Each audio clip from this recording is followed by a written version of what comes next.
Apakah orang masuk surga itu cukup dengan berdoa?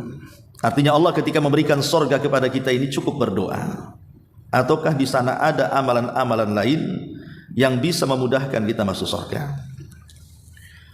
Di dunia ini ada makhluk yang tidak menghendaki kita masuk surga. Di dunia ini ada manusia atau makhluk yang tidak menghendaki kita masuk surga. Siapa mereka? Pertama, syaitan. Setan itu tidak mau kita masuk surga. Makanya kenapa kemudian setan pernah berjanji di hadapan Allah Subhanahu wa taala dan bersumpah atas keagungan Allah Subhanahu wa taala, wa bi'izzatika la ughwiyannahum ajmain. Dengan kemuliaanmu ya Rabb, aku akan sesatkan mereka semua anak Adam. Kenapa iblis itu bersumpah seperti itu? Karena iblis tidak mau anak Adam atau Adam sendiri dimasukkan ke dalam surga, makanya berusaha disesatkannya. Bismillahirrahmanirrahim.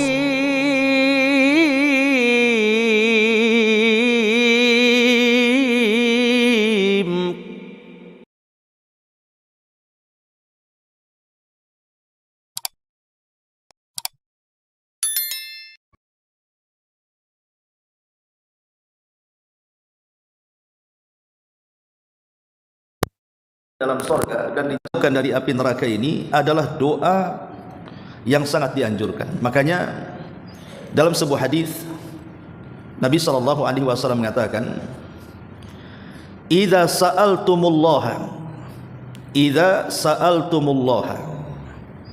fas'alu al-firdausal a'la." Kalau kalian hendak meminta sesuatu kepada Allah, maka mintalah surga yang paling tinggi, jangan tanggung-tanggung. Kemudian Nabi SAW mengatakan, fa innaha a'lal jannah wa fawqahu arsyur rahman. Karena surga Firdaus itu adalah surga di mana tidak ada surga yang lebih tinggi dibandingkan Firdaus, karena atapnya langsung arsy. Dari sini kita diajarkan kalau meminta surga, minta langsung yang paling tinggi. Tidak mustahil bagi Allah mengabulkan. Dan jangan merasa aku nggak pantas di situ. Enggak, minta. Ini Rasul yang menyuruh seperti itu. Tapi walaupun demikian tidak boleh berlebihan. Ya Allah berikan surga, di surganya ada kolam, ada taman, ada gubu. Itu tidak perlu dirinci, Bu. Ngapain dirinci? Ya. Kenapa? Karena tanpa dirinci pun kenikmatan surga itu jauh dari bayangan kita. Justru kalau memerinci seperti itu bagian daripada ghulu. Tidak boleh itu masuk dalam melampaui batas dalam doa. Cukup minta surga titik situ. Ya. Karena dalam surga itu sudah lengkap semuanya. Tidak perlu dirinci satu-satu. Dan tidak bisa juga dirinci kenikmatan surga itu. Makanya cukup meminta surga saja. Ma'asyiral muslimat yang dimuliakan Allah Subhanahu wa taala, ada sebuah hadis yang dikeluarkan oleh Imam Ibnu Majah dari hadis Aisyah radhiyallahu anha. Jadi Aisyah radhiyallahu anha menceritakan bahwa Nabi sallallahu alaihi wasallam pernah mengajarkan kepada dia sebuah doa. Jadi Aisyah radhiyallahu anha pernah diajarkan oleh Rasul sebuah doa. Apa doanya? Allahumma inni as'aluka minal khairi kulli ma 'alimtu minhu wa ma lam a'lam. Wa a'udzubika minasyarri kullihi 'ajilihi wa ajilihi ma 'alimtu minhu wa ma lam a'lam. Jadi inilah doa yang diajarkan Rasul kepada Aisyah. Allahumma inni as'aluka minal khairi kulli ajilihi wa ajilihi ma 'alimtu minhu wa ma lam a'lam. Wa a'udzubika minasyarri ajilihi wa ajilihi ma 'alimtu minhu wa ma lam a'lam. Ya Allah, aku meminta kepadamu dari kebaikan semuanya. Baik kebaikan yang disegerakan atau kebaikan yang diakhirkan. Baik kebaikan itu aku ketahui atau aku tidak ketahui. Dan aku berlindung dari keburukan, baik yang disegerakan atau yang diakhirkan, yang aku ketahui dan yang aku tidak ketahui. Para ulama mengatakan bahwa hadis ini tidak secara langsung mengajarkan kepada kita dari hadis Aisyah Ummul Mukminin radhiyallahu anha bahwa Rasul menyarankan kepada Aisyah untuk meminta sorga dan dijauhkan dari api neraka. Jadi inilah doa yang paling agung. Doa yang paling agung itu adalah meminta sorga dan dijauhkan dari neraka. Karena tujuan kita kan itu, masuk sorga dan tidak mau masuk neraka. Lalu tujuan ibu masuk ke Masjid Sukajadi belajar itu apa? Kalau tidak ingin masuk sorga, pasti ingin masuk sorga. Makanya kenapa Rasul mengatakan man salaka tariqan yaltamisu fihi ilma sahhalallahu bihi tariqan ilal jannah. Siapa yang berjalan menuju majlis-majlis ilmu, maka Allah akan mudahkan jalannya ke sorga. Artinya kan tujuan kita ini cari sorga sebenarnya, apalagi ya. Tapi sedikit kita bicara tentang doa ini. Apakah orang masuk sorga itu cukup dengan berdoa? Artinya Allah ketika memberikan sorga kepada kita ini cukup berdoa, ataukah di sana ada amalan-amalan lain yang bisa memudahkan kita masuk sorga? Di dunia ini ada makhluk yang tidak menghendaki kita masuk surga. Di dunia ini ada manusia atau makhluk yang tidak menghendaki kita masuk surga. Siapa mereka? Pertama, syaitan. Setan itu tidak mau kita masuk surga.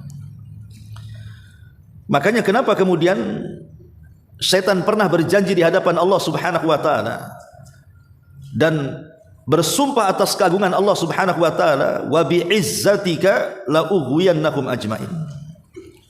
Dengan kemuliaanmu ya Rabb, aku akan sesatkan mereka semua anak Adam. Kenapa iblis itu bersumpah seperti itu? Karena iblis tidak mau anak Adam atau Adam sendiri dimasukkan ke dalam surga, makanya berusaha disesatkannya. Disebutkan dalam surah Al-A'raf ayat 27. Allah Subhanahu wa taala mengatakan, ya bani Adam, la yaftinannakumus syaitanu kama akhraja abawaikum minal jannah. Wahai anak Adam, jangan sampai setan itu memfitnah kalian sebagaimana setan itu pernah mengeluarkan bapak kalian dari surga. Jadi yang mengeluarkan bapak kita Adam alaihi salatu wasalam dari surga itu siapa? Iblis atau syaitan. Lah sebagaimana dia setelah berhasil mengeluarkan bapak kita dari sorga, maka dia akan berupaya keras supaya kita tidak masuk sorga sebagai turunannya. Makanya kenapa kita banyak-banyak berlindung dari setan, karena setan itu tidak menghendaki kita masuk sorga. Ini yang pertama. Yang kedua, yang tidak menghendaki kita masuk sorga adalah ad-du'atu al-mu'minuna bi batilihim. Para dai-dai atau para ustadz, para kiai yang mereka mendakwahkan dakwah kesesatan. Jadi ustadz-ustadz atau kiai-kiai atau oknum-oknum lah kita katakan, yang mereka mendakwahkan dakwah mereka itu kepada kesesatan. Allah Subhanahu wa taala berfirman dalam surah Al-Qasas ayat 41, wa ja'alnahum a'immatan yad'una ilan nar wa yaumal qiyamati la yansurun. Dan kami telah jadikan mereka para a'imah, para penyeru-penyeru yang menyeru manusia ke dalam neraka. Jadi ada orang-orang itu yang sengaja tidak menggiring umatnya ke dalam sorga, tapi justru menggiring umatnya ke dalam neraka. Itulah dai-dai sesat yang menyesatkan orang. Seperti contohnya umpamanya ada seorang dai atau ajaran dalam Islam itu yang memerintahkan tidak perlu sholat umpamanya kan. Kan ada itu satu ajaran itu, dan itu banyak di negeri kita di Indonesia ini, yang memerintahkan kita itu untuk tidak sholat seperti yang dilakukan Nabi. Jadi sholatnya itu cukup ingat saja, nggak seperti yang kita lakukan takbir dulu, nanti baca Fatihah, baca surat, ada rukunya, ada sujudnya, tasyahudnya, nggak perlu katanya. Jadi cukup saja kita ini ingat Allah. Namanya ibadah eling namanya. Yang penting eling katanya. Kenapa demikian? Bukan tidak berdalil, Bu, berdalil.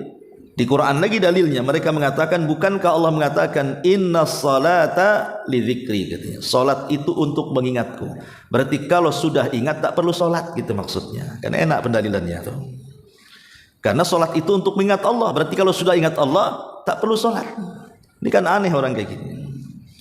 Orang yang paling ingat Allah itu Nabi. Tapi Nabi SAW tidak pernah meninggalkan sholat sedikit pun, baik wajibnya ataupun sunnahnya. Hati-hatilah dari dua makhluk ini, karena dua makhluk ini tidak suka kita masuk surga. Pertama syaitan, yang kedua para duat yang menyesatkan. Ma'asyiral muslimat yang dimuliakan Allah Subhanahu wa taala. Adapun tentang Al-Baqarah ayat 22, ayat 221, justru terbalik. Kalau kita membaca 221 dalam surah Al-Baqarah, apa kata Allah? Allahu yad'u ilal jannah wal maghfirati bi idni. Allah justru menyeru manusia untuk masuk ke dalam surga dan untuk mendapatkan ampunannya.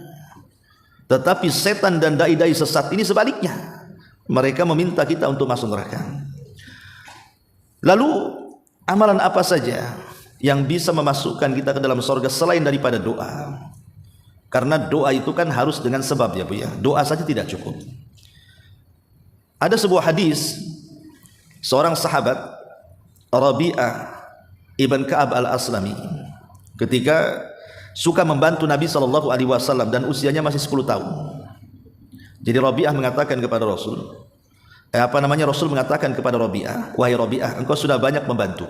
Ini anak kecil, tapi suka bantu Nabi. Kalau malam-malam itu jarang tidur dia, dan tidurnya pun bersandar di samping pintu rumah Nabi. Takut kalau Nabi bangun malam hari, dia butuh air wudu, dia butuh sandal, dia butuh siwak, dia sudah mempersiapkan. Dan itu setiap malam tuh, usianya masih 10 tahun. Jadi Nabi SAW itu tidak pernah melupakan kebaikan orang Bu. Jadi satu hari dia memanggil Rabi'ah dan mengatakan, Rabi'ah al-Aslami ini, wahai Rabi'ah, engkau sudah banyak membantuku. Kira-kira kalau engkau hendak meminta sesuatu sebagai upah dariku, kira-kira apa? Maka tiba-tiba kemudian Rabi'ah ibn Ka'ab al-Aslami ini mengatakan kepada Rasul, wahai Rasul, aku tidak menghendaki apapun kecuali inni uridu ma'aka fil jannah. Aku hanya ingin menjadi temanmu di sorga. Anak kecil loh ya, umur 10 tahun.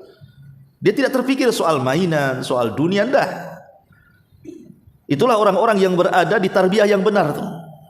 Jadi yang diinginkan itu bukan apa-apa. Dia ingin masuk sorga, bukan hanya sekedar masuk sorga, ingin menjadi teman Nabi pula di sorga. Tapi apakah Nabi SAW menolaknya? Tidak. Rasul hanya mengatakan, fa'inni ala dzikrika fa'inni ala nafsika bi kathrati as-sujud. Kata Nabi SAW, kalau engkau ingin seperti itu, maka bantulah diriku untuk mengabulkan keinginanmu, tapi syaratnya perbanyak sujud. Maksudnya perbanyak sujud, perbanyak sholat gitu maksudnya. Dari sini kita tahu bahwa doa saja tidak cukup, tapi harus ada upaya. Lalu apa upaya-upaya supaya kita ini dimudahkan dimasukkan ke dalam surga? Yang pertama, al-mu'minuna alladzina ya'maluna shalihat. Orang-orang yang beriman yang mereka memperbanyak amal saleh. Dan itu ditunjukkan dalam surah Al-Baqarah 25 dan surah Al-Ankabut 58, kemudian terulang dalam Al-A'raf juga 42. Contohnya Al-Ankabut 58 Allah mengatakan walladzina amanu wa amilus salihati lanubawwi'annahum minal jannati ghurafa tajri min tahtihal anhar khalidina fiha ni'ma ajrul amilin. Orang-orang yang beriman dan beramal saleh, maka kami akan tempatkan mereka di sorga, dan mereka akan mendapatkan kamar-kamar indah yang di bawahnya mengalir sungai-sungai, mereka kekal di dalamnya, dan itulah sebaik-baik pahala bagi orang-orang yang beramal. Jadi yang pertama adalah perbanyak amal saleh. Amal apa saja yang penting saleh. Maksudnya amal saleh itu yang penting amal itu dicintai, yang penting amal itu diridhoi Allah, itulah disebut amal saleh. Berarti amal saleh ini bukan hanya salat saja. Ya, amal saleh ini mencakup kata-kata. Kalau kata-kata itu Allah suka, Allah ridho, maka itu amal saleh. Perbuatan, selama perbuatan itu Allah suka, Allah ridho, itu juga perbuatan dikategorikan amal saleh, dan begitu seterusnya. Kemudian yang kedua, al-muttaqun. Orang-orang yang berusaha menjadi hamba-hamba Allah yang bertakwa. Berusaha kita untuk bertakwa. Dan definisi orang yang bertakwa ini memang macam-macam disebutkan oleh para ulama. Definisi orang yang bertakwa ini macam-macam, tapi intinya adalah takwa melaksanakan perintah dan menjauhi larangan. Itu inti daripada takwa. Tapi ada makna takwa itu yang luar biasa, yang pernah didefinisikan oleh siapa? Ibnu Umar, yang pernah saya sampaikan di sini. Jadi Ibnu Umar ditanya, apa makna takwa? Maka Ibnu Umar radhiyallahu anhu mengatakan, alla tadunanna annaka khairun min ahadin.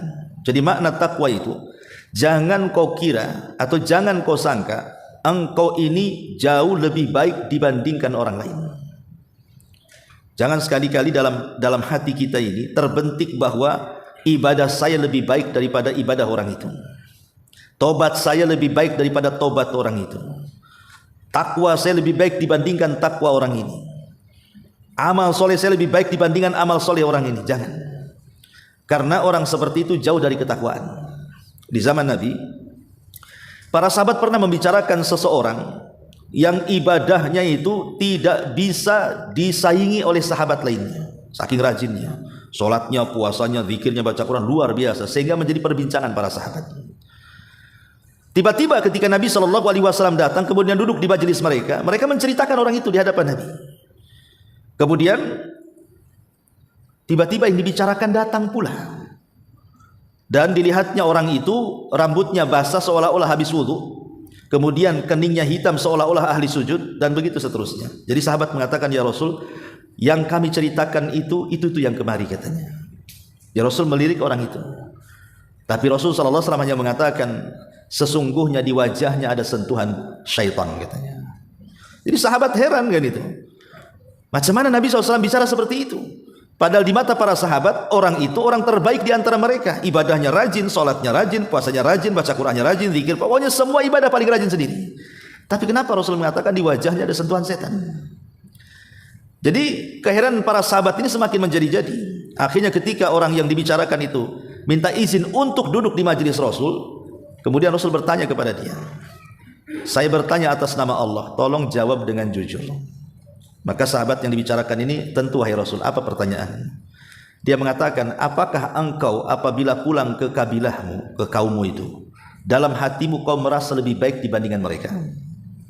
Maka dengan jujur dia mengatakan, iya wahai Rasul. Maka Rasul apa? Berarti di wajahmu ada sentuhan setan.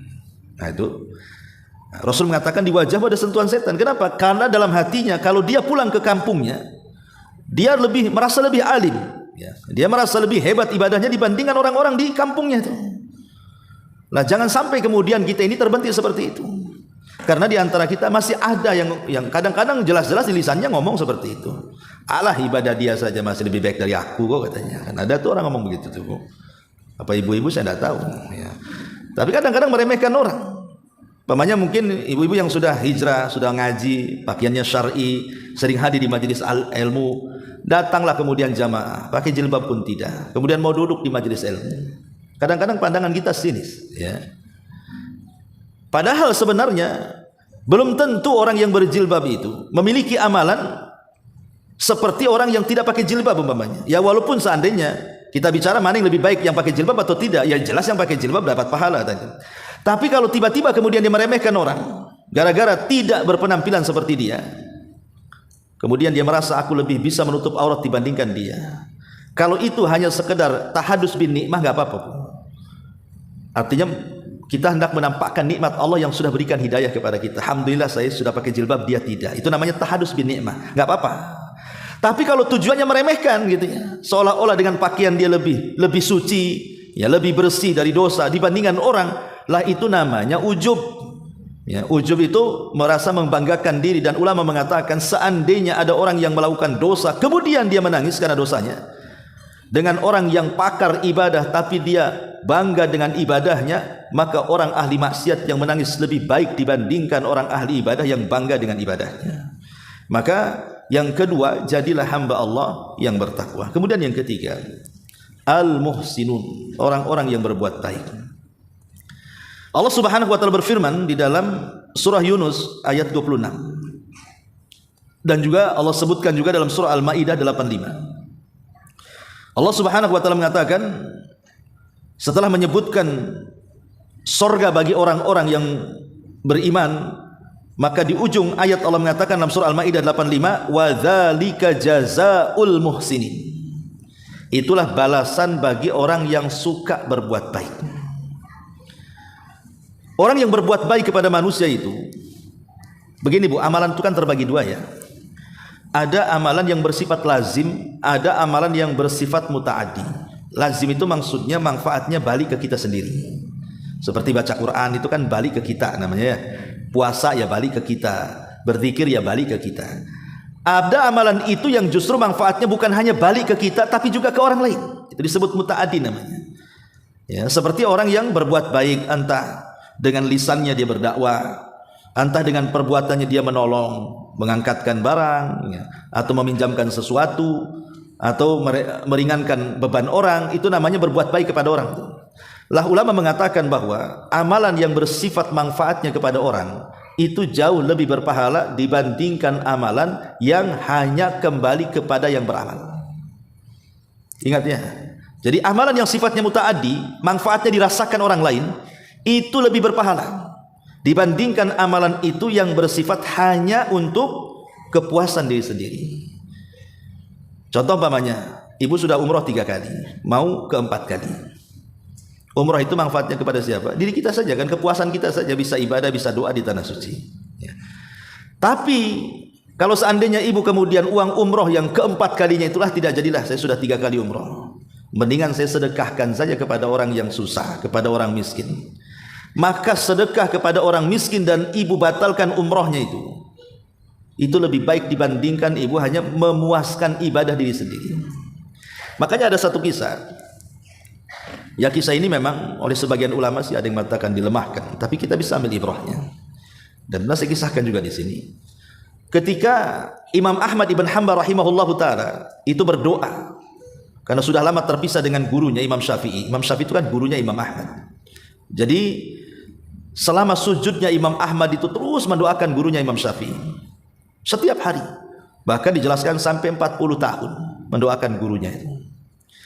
Satu hari Imam Syafi'i rahimahullahu ta'ala itu ada urusan, entah ada urusan apa, tiba-tiba safar ke Baghdad. Dan Baghdad itu tempatnya Imam Ahmad. Jadi Imam Syafi'i ini akhirnya pengen singgahlah di rumah muridnya Imam Ahmad ini.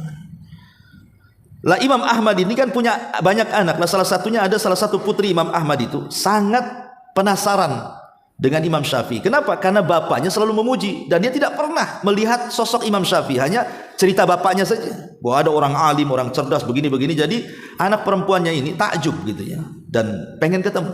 Lah qadarullah satu hari Imam Syafi'i singgah pula di rumahnya Imam Ahmad dengan kondisi kepalanya diikat karena sedang sakit. Jadi sakit kepala. Orang dulu kalau ibu sakit kepala kan minum botrek. Kalau orang dulu kan diikat tuh ya supaya ngurangi sakit kepalanya. Itu cara orang dulu ngurangi sakit kepala, diikat kepalanya. Jadi Imam Syafi'i diikat kepalanya karena sedang sakit demam ya. Jadi ketika datang ke rumah Imam Ahmad, ya senangnya luar biasa Imam Ahmad dan kedatangan gurunya.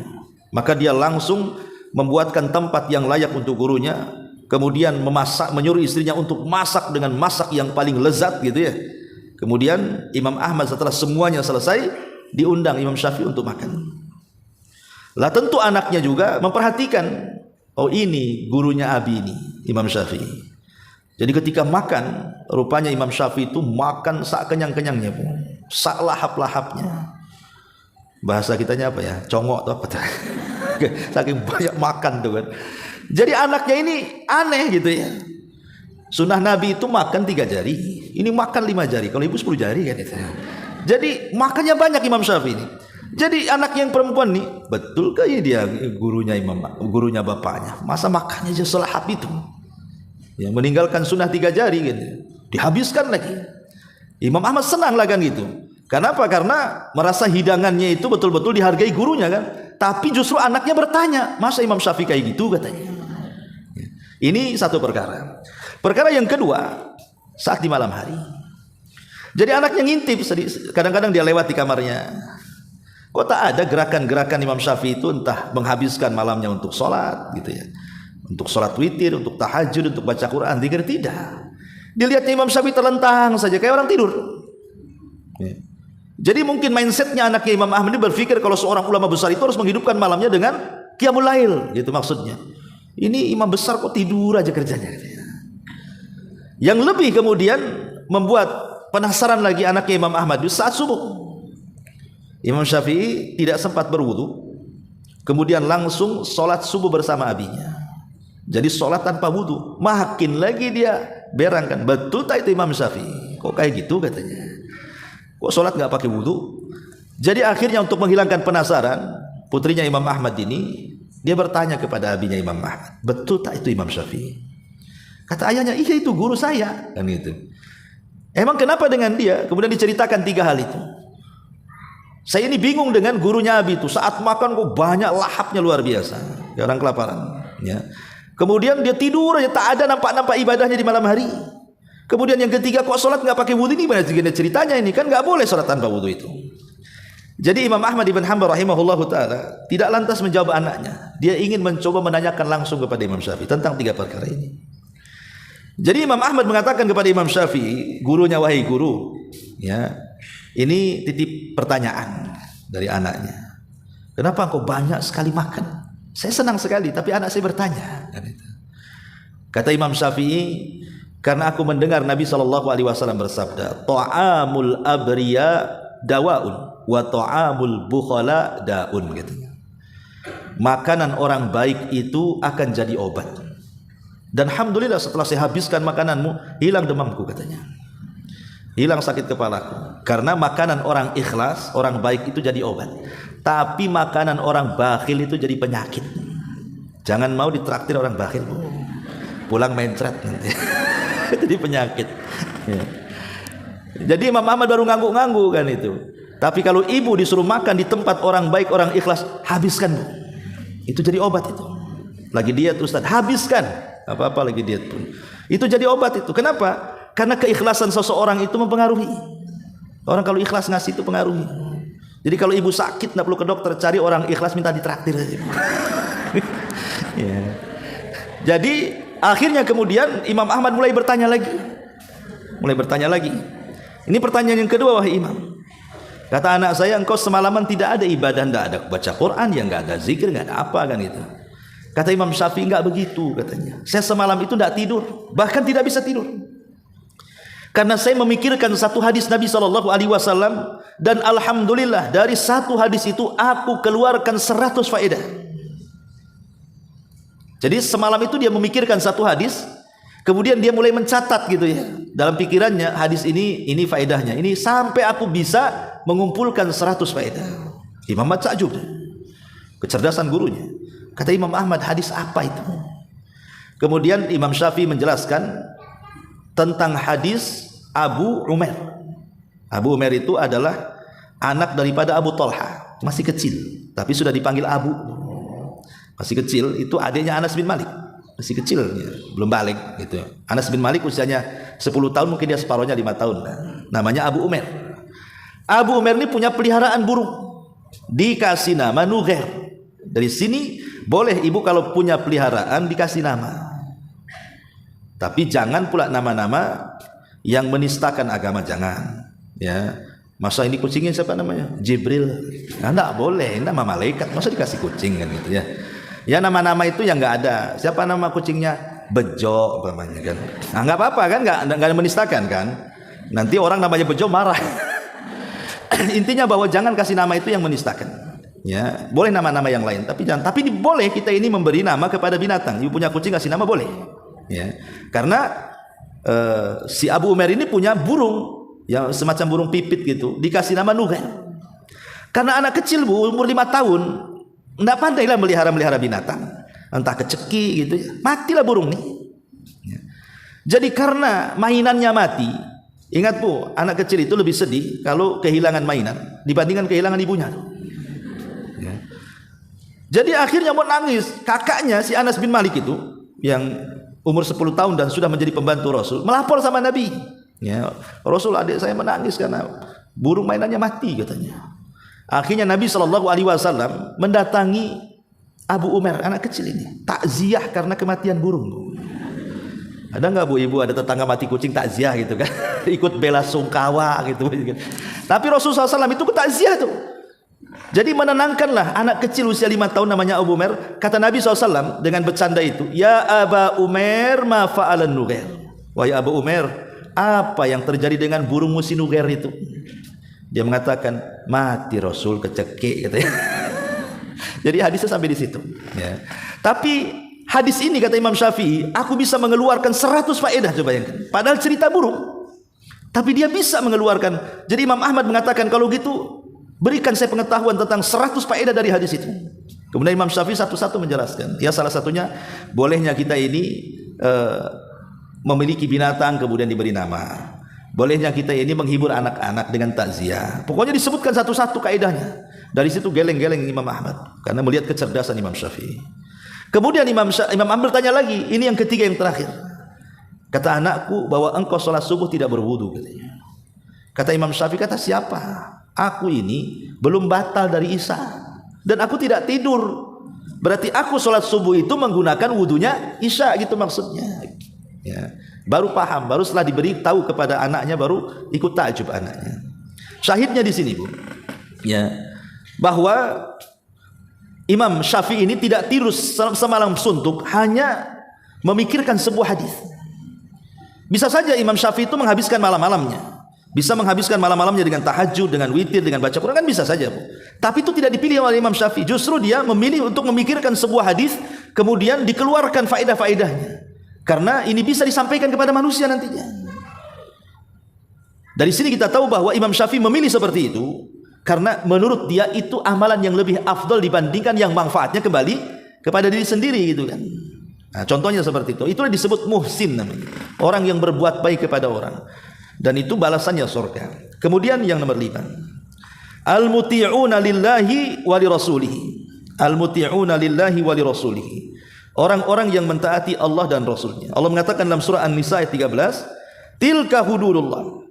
Wa man yuti'illaha wa rasulahu yudkhilhu jannatin tajri min tahti al-anhar min tahtihal anhar khalidina fiha wa dzalikal fawzul azim. Itulah batasan-batasan Allah. Maka barang siapa yang mentaati Allah dan Rasulnya, maka Allah akan masukkan ke dalam sorga-sorga yang mengalir di bawahnya sungai-sungai dan dikekalkan di dalamnya. Itulah keberuntungan yang sangat agung. Jadi perkara yang bisa masukkan ke sorga, taati Allah dan taati Rasul. Sami'na wa ata'na. Karena Nabi SAW pernah marah di hadapan para sahabat ketika Nabi SAW turun ayat kepada dia surah Al-Baqarah, ya, tentang masalah amalan hati. Jadi para sahabat bertanya dengan turunnya surah Al-Baqarah amanah Rasul itu sampai kepada beberapa ayat, 2 ayat terakhir surah Al-Baqarah itu, ya. Jika kalian tampakkan amalan kalian, kalian akan dihisab. Begitu juga yang disembunyikan. Jadi ketika kalimat itu sampai di telinga para sahabat merasa berat. Rasul, kalau amalan yang ditampakkan dihisab wajarlah. Loh, kalau amalan yang disembunyikan, masa dihisab juga? Pamannya ada orang hendak berbuat jahat kemudian tak jadi, ya, masa itu akan dihisab juga? Ini akan berat karena siapa di antara kami yang hatinya bersih terus, gitu ya. Akhirnya Rasul marah dan mengatakan, ataquluna kama qalat banu Israil li Musa, sami'na wa asaina, qulu sami'na wa ata'na. Apakah ucapan kalian ini ingin meniru-niru ucapan Bani Israel kepada Musa, sami'na kami dengar, wa asaina dan lantas kami bermaksiat? Katakan sami'na wa ata'na, kami taat dan kami dengar. Jadi Bani Israel malah kami taat, kami bermaksiat. Tapi Rasul mengatakan jangan katakan seperti itu, tapi katakanlah sami'na wa ata'na, kami dengar dan siap taat. Akhirnya setelah itu turun ayat, la yukallifullahu nafsan illa wus'aha. Allah tidak akan membebani jiwa kecuali apa yang sanggup diamalkannya saja. Maksudnya begini, jangan memandang syariat itu berat dulu. Coba dulu amalkan. Nanti kalau tidak sanggup, nanti datang keringanan, gitu maksudnya. Ibu sedang sakit nih, ya. Coba ibu berdiri dulu. Pemain ibu kena asam urat di kakinya, kayaknya sakit-sakit kan. Jangan kebayang, saya nggak bisa berdiri. Jangan gitu, berdiri dulu coba, gitu maksudnya ya. Coba dulu berdiri. Kalau juga tidak bisa baru duduk, gitu. Jangan kebayang, nggak bisa berdiri, sudah duduk saja. Bukan begitu. Ya. Coba dulu. Waktu kemarin saya bawa jamaah umroh, Bu. Kan rata-rata ada orang tua berapa itu, 5 orang itu. Rata-rata sudah sepuh lah usianya. Ketika dari Madinah mau ke Mekah itu, jadi dari adalah di sana pembimbing yang lain mengatakan dari sekarang yang tidak sanggup nanti tawaf, nanti sa'i, nggak apa-apa. Siapa yang mau daftar kursi roda katanya. Ya. Jadi saya semangati lah ibu-ibu. Nggak usah bu, nggak usah. Ibu harus yakin bisa. Ya, coba dulu. Nanti kalau setengah perjalanan tawaf atau sa'i tidak kuat, nanti saya pesankan kursi roda.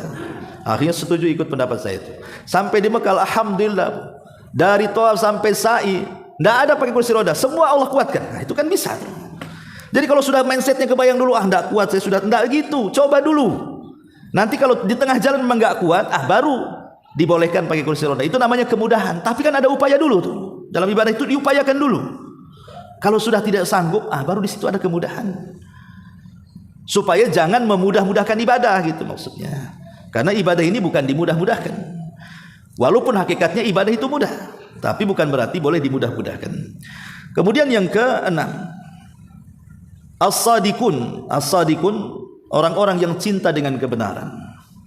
As-sadiqun itu orang-orang yang cinta dengan kebenaran. Allah Subhanahu wa taala mengatakan tentang orang-orang yang as-sadiqun dalam surah Al-Maidah 119. Qala Allah, hadza yaumu yanfa'us sadiqina sidquhum.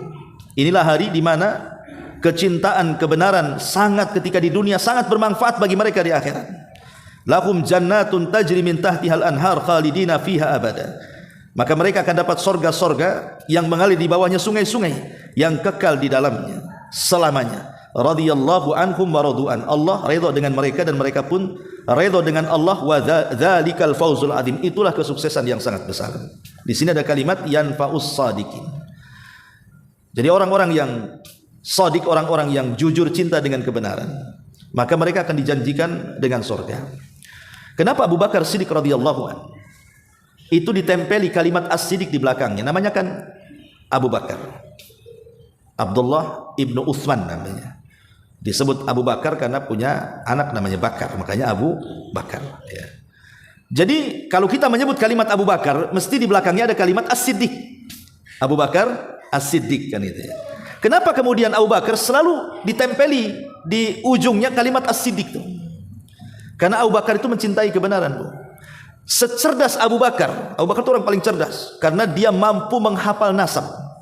Jadi kabilah-kabilah di Arab itu, satu Quraisy itu, Abu Bakar hafal. Jadi kalau ibu ingin bertanya, saya ini siapa ayah saya, kakek saya, buyut saya, pokoknya ibu kehilangan lah soal memori siapa turunannya. Itu datang aja ke Abu Bakar itu. Nanti Abu Bakar tahu tuh. Oh kamu ini anak ayahmu si ini, kakekmu si ini, kakek buyutmu si ini. Itu saking cerdasnya Abu Bakar, hampir semua kabilah dihafal. Tetapi orang secerdas Abu Bakar, Bu, dia tidak pernah menggunakan kecerdasannya di hadapan wahyu. Kalau sudah qala Allah, qala Rasul, maka dia orang yang paling membenarkan walaupun tidak masuk di akal. Contoh, ketika Rasulullah SAW Isra Mi'raj. Isra Mi'raj itu kan kalau diceritakan itu kayak dongeng. Ya gimana gak kayak dongeng? Masa dalam satu malam, di zaman itu yang belum ada kendaraan sehebat secanggih sekarang, yang hanya dengan jalan kaki atau naik unta, dan itu kebiasaan orang Mekah itu kalau ke Masjidil Aqsa itu bisa melakukan perjalanan 1 bulan. Kok bisa ditempuh dalam 1 malam? Apa nggak dongeng? Pakai apa memang Nabi SAW coba sampai ke situ? Kemudian dijelaskan pakai buruk. Buruk ini apa? Semacam dia di bawahnya kuda, di atasnya bighal. Jadi dia kecil, ya, di atasnya keledai, tapi di bawahnya kuda. Dan sekali kemudian melangkah sejauh mata memandang, seolah-olah terbang. Nah, siapa yang pernah melihat buruk coba? Itu kan hanya dalam hadis saja kan. Kemudian belum lagi yang mengherankan adalah dari Baitul Maqdis sampai ke Sidratul Muntaha lagi coba. Melintasi beberapa langit lagi sampai ke atas. Ini kan macam dongeng jadinya. Kalau yang menceritakan dukun, ya mungkin kita katakan ini cerita hoax kan gitu ya. Tapi yang menceritakan Nabi. Makanya Abu Bakar mencontohkan ketika kemudian saat Rasul diolok-olok oleh kafir Quraisy, kemudian mereka datang kepada Abu Bakar, tidakkah kau dengar wahai Abu Bakar cerita kawanmu, maksudnya Rasulullah. Kenapa kata Abu Bakar? Kemudian diceritakan dia melakukan perjalanan 1 malam. Lihat jawaban Abu Bakar untuk membantah orang-orang kafir Quraisy. Dia mengatakan apa? Hei kafir Quraisy, sekalipun dari lisan Rasulullah ada cerita yang lebih mustahil dari perjalanan Isra Mi'raj itu, maka aku orang yang pertama membenarkannya. Ini kan jawaban telak nih. Seandainya keluar dari lisan Rasul itu ada cerita yang jauh lebih mustahil lagi daripada peristiwa Isra Mi'raj ini, maka saya yang pertama membenarkannya. Sejak itulah Abu Bakar diembel-embeli belakangnya dengan kalimat As-Siddiq itu.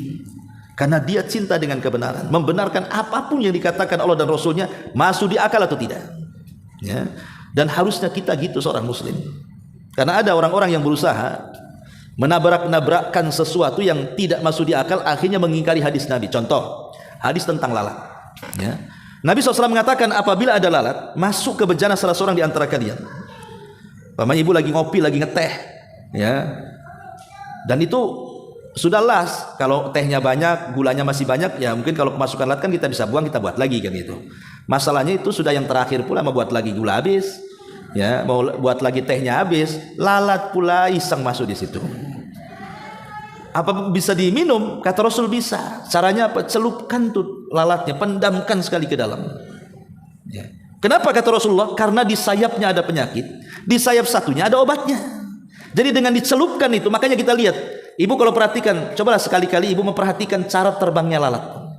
Kalau dia masuk ke air, pasti dia miring, Bu. Karena itu pertahanan dirinya, pasti dia miring tuh. Ya. Maka dia terbang itu biasanya sayap yang beracun dulu masuk, kemudian sayap yang ada penawarnya ke atas dia. Nah, makanya supaya penawarnya itu juga masuk di air itu, langsung dicelupkan sekali. Hadis ini sahih, riwayat Bukhari.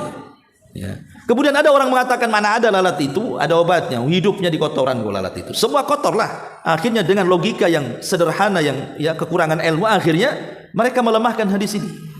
Itu nggak ada hadis itu, nggak masuk di akal. Tapi belakangan setelah para dokter dan ilmuwan meneliti soal hadis ini, terungkap kebenaran kan. Memang di satu sayapnya ada penyakitnya, di satu sayapnya ada obatnya. Kata Imam Ibnul Qayyim rahimahullah taala, terkadang penawar racun atau obat sesuatu itu sebenarnya tidak jauh-jauh dari situ. Kayak ibu makan durian kan itu, kata orang dulu, habis makan durian ambil cangkangnya dikasih air minum katanya, biar nggak mabok durian katanya. Ya nggak tahu apa betul apa enggak, tapi kan kalau menurut hadis lalat ini kan di situ-situ juga obatnya gitu, maksudnya jauh-jauh. Ya. Nah ini bahkan ada satu kisah itu, ada anak muda mau menangkap semacam binatang apa. Tahu-tahu binatang itu kena gigit binatang, rupanya berbisa binatang itu, semacam ular atau apa gitu. Ya. Akhirnya dibawa ke tabib, di zaman itu kan pakai tabib, belum ada rumah sakit. Lah rupanya tabib ini menyarankan bahwa yang bisa menyembuhkan penyakit itu adalah binatang yang tertentu. Dicari, binatang itu ketangkap. Rupanya itu yang menggigit dia. Jadi obatnya di situ, itu pula yang menggigitnya tuh. Kayak virus corona lah kan gitu kan. Itu juga dari corona juga kan gitu ya. Diambil ininya. Intinya bahwa orang-orang yang mencintai kebenaran itu, maka dia tidak mungkin menggunakan akalnya untuk melawan nas. Kalau sudah nas itu sahih dari Quran dan Sunnah, sudahlah samina wa ta'na. Tidak perlu kita pikirkan jauh-jauh, karena pasti benar, itu saja. Pasti benar, tidak usah diteliti lagi. Kemudian juga di antara hal-hal yang bisa masukkan ke surga adalah alladzina yakhshawnallaha wa yakhafunahu wa yanhauna an-nafsa 'anil hawa al-mukhalif li amrillahi azza wa jalla. Orang-orang yang berusaha menanamkan perasaan takut kepada Allah. Orang-orang yang berusaha menanamkan perasaan takut kepada Allah. Karena takut ini menjadikan kita terjauh dari larangan. Dulu di zaman Bani Israel, ada seorang laki-laki yang semua dosa sudah dilakukan dia. Jadi banyak sekali dosanya. Mau dosa kecil, mau dosa besar, pokoknya semua hidupnya penuh dengan dosa. Saat detik wafatnya, dia berwasiat kepada anak-anaknya dikumpulkan. Dan dia mengatakan, saya berwasiat kepada kalian, jika besok aku mati, tolong bakar jasadku. Kemudian setelah jadi abu, sebarkan abuku di beberapa lautan di dunia. La in qadarallah, kalau Allah takdirkan dia sanggup membangkitkan aku katanya, maka dia pasti akan mengazab aku yang dengan azab yang belum pernah siapapun diazab sebelumnya katanya. Jadi saking takutnya dia diazab oleh Allah, dia berwasiat nyeleneh pula sama anak-anaknya. Pokoknya kamu harus membakar jasadku, abunya sebar di mana-mana. Kalau Allah sanggup membangkitkanku, celaka aku, pasti Allah akan mengazab aku dengan azab yang belum pernah siapapun diazab seperti itu katanya. Akhirnya oleh anak-anaknya betul-betul dilaksanakan tuh wasiat bapaknya itu. Setelah meninggal, dikremasi betul-betul, dibakar, kemudian abunya disebar di sungai ini, di lautan ini, pokoknya disebar kemana-mana. Dia tidak paham Allah ala kulli syai'in qadir. Allah itu atas segala sesuatu maha mampu. Dikiranya Allah gak bisa membangkitkan seperti itu. Maka akhirnya tiba-tiba abu itu disuruh bangkit oleh Allah. Maka abu dari mana-mana kemudian bersatu, kemudian jadilah orang itu kemudian dihadapkan kepada Allah pada hari kiamat. Kemudian Allah mengatakan, Kenapa kau lakukan seperti itu? Apa kau kira aku tidak sanggup membangkitkan dirimu? Maka orang ini mengatakan, ya Rabb, khaufuka, karena aku takut kepadamu, katanya. Lalu Allah mengatakan, jujur memang itu rasa takutmu sehingga kau berwasiat seperti itu? Iya, tidak lain dan bukan karena takut yang bersangatan kepadamu ya Rabb, makanya aku melakukan hal yang seperti ini.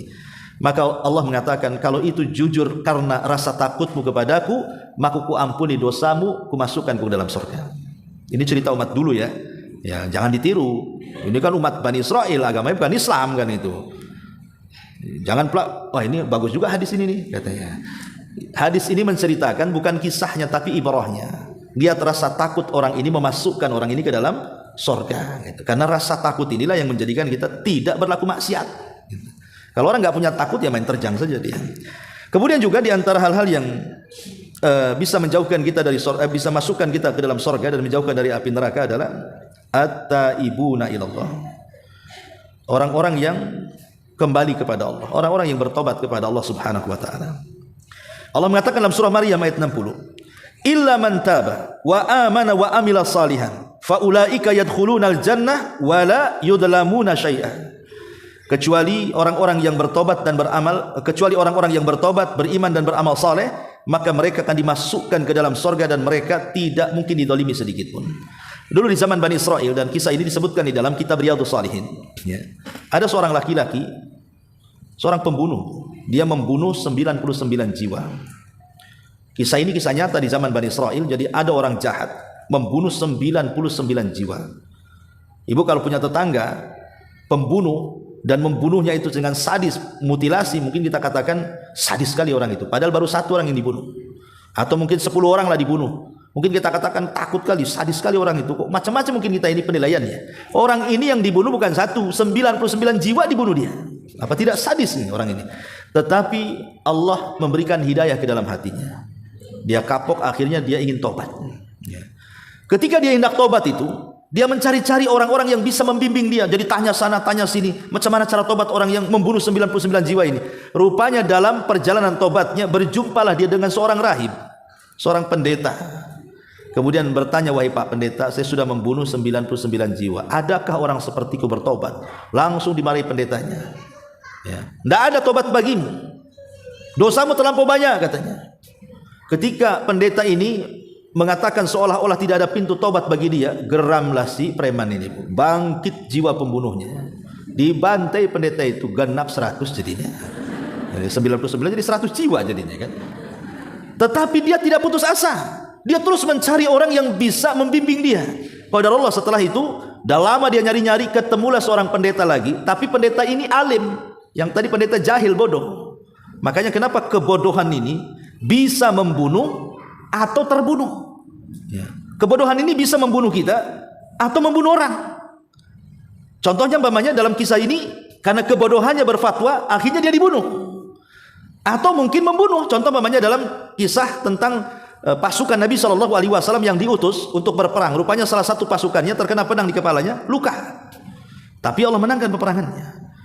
Ketika pulang dalam kondisi menang, yang sahabat terluka kepalanya ini rupanya kecapean, tidur. Dalam tidurnya kemudian mimpi basah. Setelah mimpi basah dia terbangun. Kemudian dia minta fatwa kawan-kawannya. Saya ini mimpi basah, tapi kan kepala saya ini ada luka pedang. Bolehkah orang seperti saya tidak mandi? Kata sahabat, oh tidak bisa, aku harus mandi. Akhirnya mandi, mati. Ya. Karena kan kena air, lukanya makin parah, akhirnya mati. Sampai berita ini kepada Nabi. Apa kata Rasulullah? Qataluhu qatalakumullah. Katanya, kalian sudah membunuh orang itu. Kemudian di ujung hadis Rasul mengatakan apa? Fa inna shifa'al i'asu'alu, obatnya orang bodoh itu tanya, bukan ngasih fatwa. Harusnya tanya dulu sama saya, kok kasih fatwa pula kalian? Itu kan jadi bunuh orang kan karena kebodohan. Ya. Jadi memang jangan, harus cerdas orang itu, jangan bodoh. Nanti bunuh orang atau bunuh diri sendiri jadinya. Nah, kembali kepada kisah preman tadi, ketemulah seorang pendeta tapi dia alim. Kata pendeta yang alim ini gini, kalau kau ingin bertobat, ya dosamu itu bisa diampuni oleh Allah, tapi syaratnya dia bilang, di sana ada kampung. Kamu harus datang ke kampung itu. Itu kampungnya orang soleh, kampungnya ahli ibadah. Kau gabung sama orang-orang itu. Menunjukkan apa? Bahwa lingkungan yang baik itu bisa merubah. Ya. Oh, dengan senang hatinya kemudian preman jahat yang sudah membunuh genap 100 jiwa ini betul-betul berjalan dia, padahal itu jaraknya jauh sekali. Sampai di tengah padang pasir kehabisan bekalnya, kehabisan minumannya, makanannya. Dia pun lunglai, akhirnya terjatuh meninggal di tengah jalan. Saat meninggal di tengah jalan, ruhnya itu ketika dicabut malaikat maut, rupanya ada dua malaikat yang siap menyambar ruh dari tangan malakul maut ini. Satu malaikat rahmat, satu malaikat azab. Jadi mereka rebutan ruh itu dari malakul maut itu. Kata malaikat rahmat, ruh ini milik saya. Karena dia sudah ada keinginan bertobat, maka dia pantas masuk surga katanya. Kata malaikat azab, oh, tidak bisa. Ruh ini milik saya dan dia pantas masuk neraka. Kenapa? Karena dia sudah membunuh 100 jiwa. Rebutan nih malaikat rahmat dan azab ini tentang ruh yang dipegang oleh malakul maut itu. Akhirnya Allah Subhanahu wa taala mengutus malaikat hakim, pemutus, ya. Kata malaikat hakim yang diutus Allah, sudah gini saja. Jangan tergesa-gesa mengambil wahai malaikat rahmat, dan kau juga jangan tergesa-gesa mengambil ruhnya wahai malaikat azab. Kisu bainal ardaini. Kata malaikat penengah ini, gini saja. Kalian berdua harus mengukur antara kematian orang ini dengan rahib yang alim. Apakah lebih dekat jaraknya dengan desa yang dituju, ataukah sebaliknya, bahwa tujuan dia sudah dekat kepada desa yang dituju dan sudah meninggalkan jauh seorang alim yang ditanya.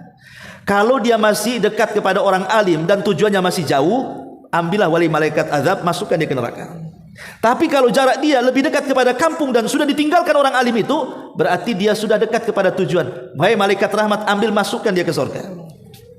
Akhirnya diukur, ya, bukan ukuran tukang, ya ukuran malaikat kan itu ya. Jadi diukurlah. Subhanallah, sebenarnya kematian orang ini tidak jauh daripada orang alim yang ditanya. Artinya tujuannya masih jauh. Tetapi karena rahmat Allah itu luas, Bu, dan rahmat Allah itu mendahului kemurkaannya, Allah lipat bumi. Akhirnya jasadnya didekatkan ke kampung orang yang banyak orang soleh dan dijauhkan dari orang alim yang bertanya, ya. Subhanallah. Lah dari situ kata malaikat pemutus ini, kalau begitu wahai malaikat rahmat, kau berhak mengambil rohnya dan dimasukkan ke dalam surga. Bayangkan, padahal sebenarnya dia masih jauh tujuannya, tapi karena Allah sayang dengan orang-orang yang bertobat, Allah lipat bumi, didekatkan pula di situ. Nah inilah, jangan remehkan tobatnya. Jadi niat tobat itu sudah bisa mengantarkan kita ke surga. Kan belum sampai di kampung itu keburu mati, tapi kan niat tobatnya ada di situ. Dan Allah suka dengan orang yang bertobat, makanya kemudian Allah masukkan dia ke dalam surga. Nah ini juga hal-hal yang bisa memasukkan kita ke dalam surga, ya. Dan banyak lagi perkara-perkara sebenarnya, ya, karena waktu juga, ya. Baik, adapun hal-hal yang bisa memasukkan ini kan pertama kita meminta surga. Sekarang siapa yang meminta kepada Allah Azza wa Jalla 3 kali, dalam riwayat 7 kali, untuk dihindarkan dari neraka, maka neraka akan mengatakan, ya Allah, jauhi orang ini dari neraka. Lah, amalan-amalan apa saja yang menjadikan orang itu masuk neraka? Saya tidak akan jelaskan panjang lebar, saya akan sebutkan saja supaya karena waktu juga. Yang pertama, kekufuran dan kesyirikan. Ini dipastikan orang yang kufur dan syirik masuk neraka. Yang kedua, al-mujrimun, orang-orang yang suka melakukan kriminal, perbuatan dosa. Kemudian yang ketiga, al-munafikun, orang-orang yang suka dengan sifat-sifat nifaq, ya, orang munafik. Kemudian yang keempat, orang-orang yang mentaati para dai yang menyesatkan. Kemudian yang kelima, orang-orang yang meninggalkan kewajiban seperti sholat, puasa Ramadan, haji, zakat, ditinggalkan kewajiban dan cenderung melakukan yang diharamkan. Kemudian yang keenam, al-jabbarun al-mutakabbirun, orang-orang yang sombong dan congkak, ya, maka mereka orang-orang yang layak masuk neraka, ya. Kemudian juga al-ja'dhariyul jawad, orang-orang yang lisannya itu penuh dengan kesombongan, keujub, ya. Dan juga orang-orang yang lisannya itu sangat pedas sekali. Maksudnya karena bukan makan cabai, Bu, pedas itu. Ya, maksudnya pedas itu karena suka ngomong kasar. Ya, makanya orang bilang itu pedas sekali lisannya katanya. Ya, lebih pedas daripada cabai setan katanya. Ada orang yang ngomong seperti itu. Kemudian juga orang-orang yang al-mu'taduna alal akharin, orang-orang yang melampaui batas kepada orang dengan kezalimannya. Ya, termasuk juga orang-orang yang mereka al-khain al-khadi, orang yang suka menipu, orang yang suka berdusta, dan lain sebagainya dan banyak sekali. Ya, mungkin sampai di sini saja. Intinya bahwa hadis ini mengajarkan kepada kita doa yang paling agung sepanjang hayat kita. Perbanyak doa ini. Apa itu? Minta surga 3 kali dan riwayat 7 kali. Maka surga akan mengatakan masukkan orang ini ke surga, dan minta kepada Allah untuk dijauhkan dari neraka 3 kali dan riwayat 7 kali. Maka neraka akan mengatakan jauhkan orang ini dari api neraka. Wallahu a'lam bishawab. Sampai di sini. Tapi kalau ada yang bertanya, ada waktu 5 sampai 10 menit. Silakan.